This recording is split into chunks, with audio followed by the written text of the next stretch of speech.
Good morning everyone, তোমরা সবাই কেমন আছো? আই হোপ তোমরা ভালো আছো আর সুস্থ আছো। আমিও এখানে খুব ভালো আছি। তবে আজকে যেহেতু রিপাবলিক ডে, তাহলে সবাইকে জানাচ্ছি happy Republic day.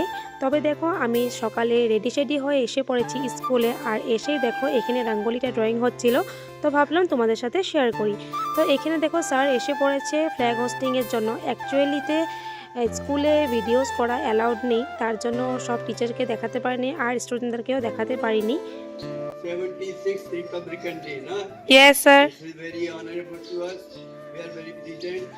And we thanks to all, to our students and our teachers.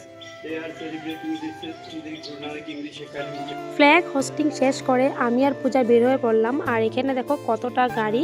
Actually jubilee ফিল্ডে এখানে ফ্ল্যাগ হোস্টিং হয় আর এখানে অনেক প্রোগ্রামও হয়।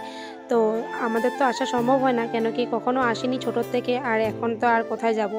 আর এখানে দেখো তারপরে এখান থেকে বের হয়ে পড়লাম পূজাদের বাড়ির জন্য।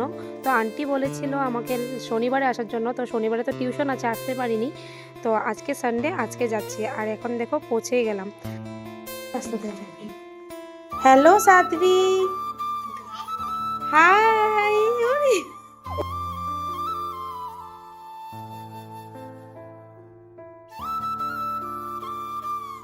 তোমরা দেখতেই পেলে আমি পূজাদের বাড়িতে এসে পড়েছি, আর এসেই পুচকিটার সাথে একটু মিট করে নিলাম।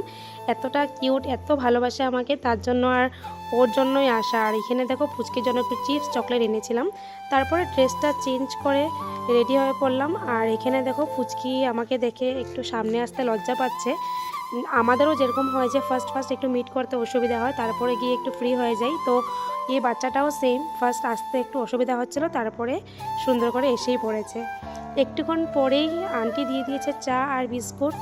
আসলে অনেকটা দেরি হয়ে গেছিলো, ভাত খাবার সময় হয়ে গেছিলো। তবে যাই হোক, দিয়েছে যখন খেয়ে নিয়েছি। খাওয়ার পর পূজাকে বললাম যে, পূজা বলেছিল আমাকে যে দাদা একটা স্টিকার এনেছে, স্টিকারটাকে রুমে লাগাতে লাগে। তো আগে তো কখনো এই কাজটা করিনি, তো একটু কনফিউশনে ছিলাম। কিন্তু যখন লাগিয়েছি, একটা সাইড তো পুরো ঠিক হয়েছে, কিন্তু আরেকটা সাইড একদমই খারাপ হয়েছে, যেরকম ছিল সেরকম লাগাতে পারিনি। এই দেখো লাগানোর পর, আর এখানে গান শুনে শুনে আমি এটা লাগাচ্ছিলাম। তবে এটা লাগানো হয়নি।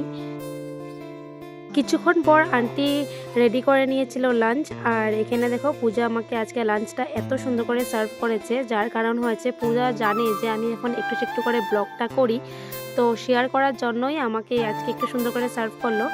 এমনিতেও সুন্দর করেই সার্ভ করে, কিন্তু আজকে অনেকটা সুন্দর করে সার্ভ করেছে।